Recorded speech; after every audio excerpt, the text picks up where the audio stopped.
Hey guys, this is Clint from Jeff from UnleashedPhones.com, and here's a quick look at the Micromax Canvas 3D. The Canvas 3D is basically just a 3D version of the Canvas 2. You have that nice little 3D functionality in there, but otherwise in terms of design, it does look very similar to the rest of Micromax's Canvas series of devices. Just like the rest of Micromax's Canvas phones, they have a huge phablet size right there. It is kind of hard to hold and use because of the size, but it's not too bad. You can get used to it. It's mostly made out of hard plastics, as you can see, but the build quality is actually decent enough that it might survive a couple of bumps and bruises. So in terms of design, it does look very similar to the rest of Micromax's Canvas phones. You have the usual oval shape and rectangular slab of glass with the metallic trim along the edge to kind of make it look a bit more premium-ish.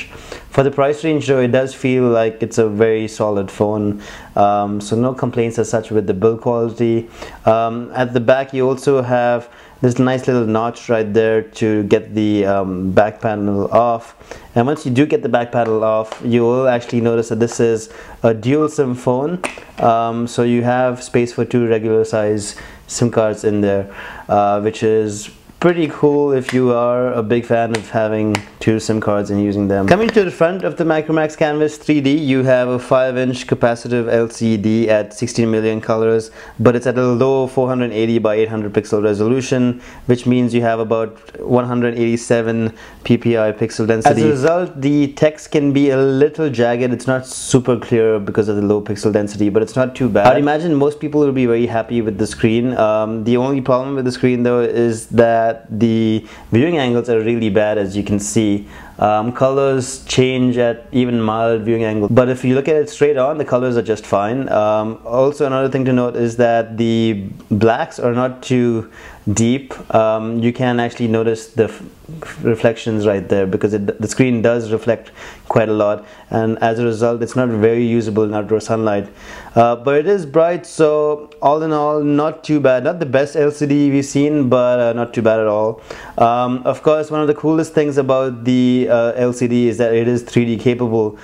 We will talk about this later on. Now below the screen you have the usual Android buttons for edit or menu. In this case you have the home button, which you can also long press to open up any recent apps, and you have the back button, which takes you back a step. Above the display you have the centrally located earpiece right there. You have a notification light hidden right above the earpiece that you won't actually notice right now, and of course you have the VGA front-facing camera for video calls. At the top you have the standard 3.5mm audio jack and micro USB charging port.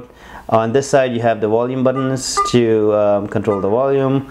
On the right side you have just the screen lock key to lock and unlock the device, and that's about it for ports. The locking screen is actually different because you can actually go straight to the 3D view right there from the lock screen, which is pretty cool. All in all, in terms of design, it might not stand out that much because of the form factor and the colors used, but it is a nicely put together phone, and build quality actually does feel quite solid for the price range. Coming to hardware, the Micromax Canvas 3D is powered by a dual-core 1.2 GHz processor with 512 MB of RAM and 4 GB of onboard memory with a micro SD card slot as well. This, coupled with the fact that it runs a mostly stock version of Android, means that everything is super fast and you can start up and close apps with not much delay at all. As you can see, the interface is really fast and menus pop up and go away really quickly, so no complaints as such. In terms of connectivity, you have 3G, Wi-Fi, GPS and Bluetooth 4.0 as well. Coming to software, the Micromax Canvas 3D runs Android 4.1 Jelly Bean out of the box.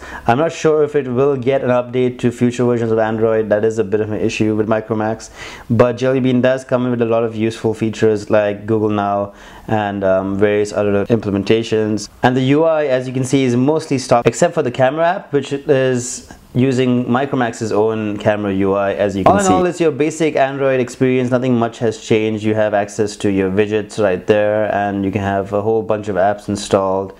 There's also access to the Google Play Store, so you can download more apps as you go along. Micromax has also put in some of their own apps like Micromax Live or Micromax Zone and their hookup chat. So I'm not entirely sure Micromax's apps actually do add much functionality because they're just social apps, but if you are a fan of them, well and good. Of course, the flexibility of Android is that you can change the whole UI if you want to. Coming to text input, typing on the Micromax Canvas 3D is actually really easy thanks to that huge screen and the well-spaced keyboard, which makes typing really easy. As you can see, things get pretty well and good in landscape mode, though some people might think the keyboard is too huge.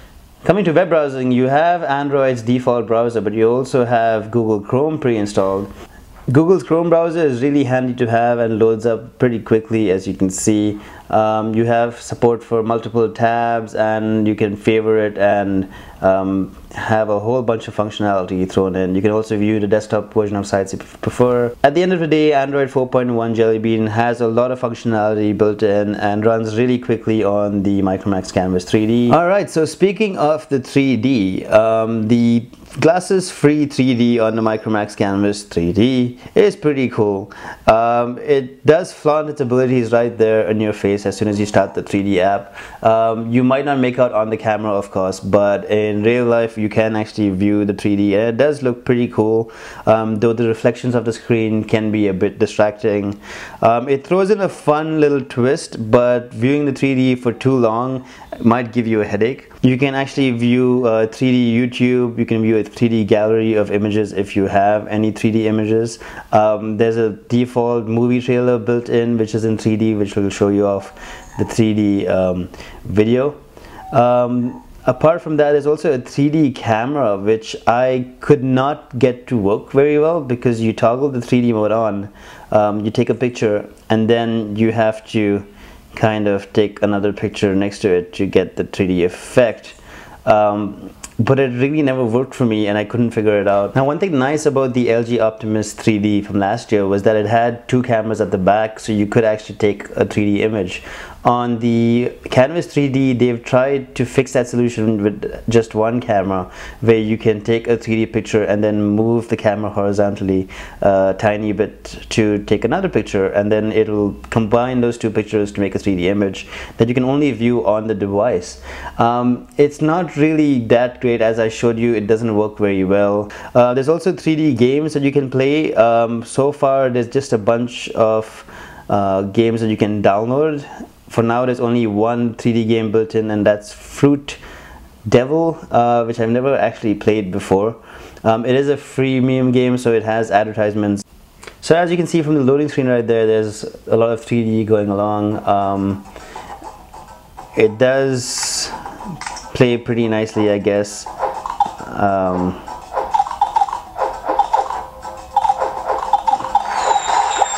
Alright, so I'm gonna try and go back now.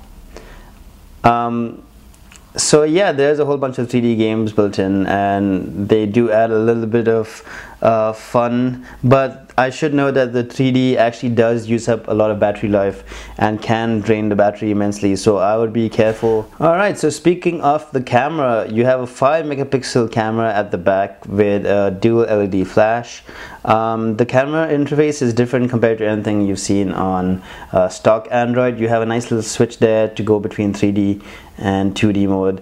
As I showed you before, the 3D mode lets you take a picture and then you have to move horizontally a couple centimeters to take another picture, and that should hopefully make a 3D image, but that's never worked out well for me, so I don't know, maybe it'll work out for you.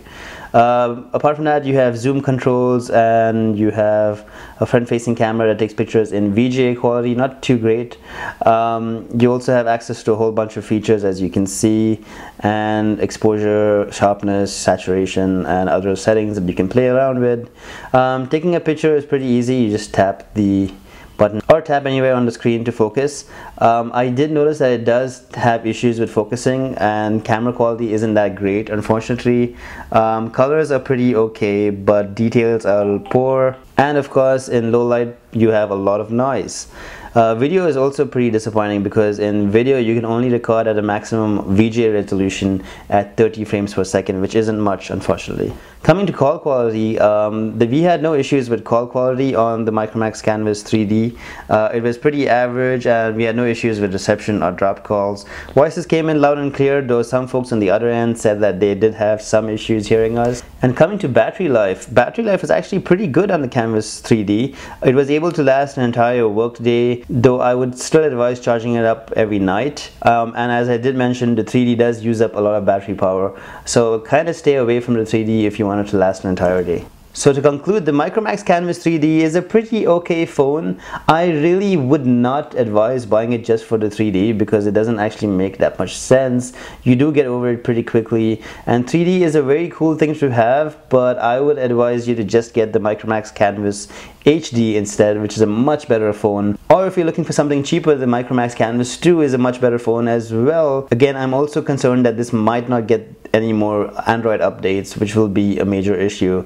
And the issue with Micromax's phones is that they do have quality issues, so finding a service center might be a bit of a problem.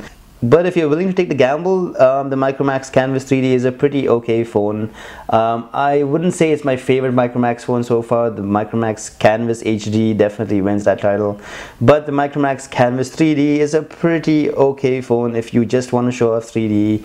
So I guess my verdict is get a Canvas HD or Canvas 2 instead of the Canvas 3D, unless you really want that 3D experience, which is pretty okay and fancy to show off to friends, but there's really not that much 3D content out there for you to actually view 3D videos, unless you know a lot of 3D videos on YouTube. And also there aren't that many 3D games out there either, so really it's just a gimmick. I'm not a huge fan of the 3D. It is very cool to have on a phone for sure, but I just feel that you would get more value out of the Canvas HD or the Canvas 2. So yeah guys, that is my review of the Micromax Canvas 3D. As always, if you have any questions, do let me know in the comment section below. And don't forget to check out the detailed review over unleashthephones.com.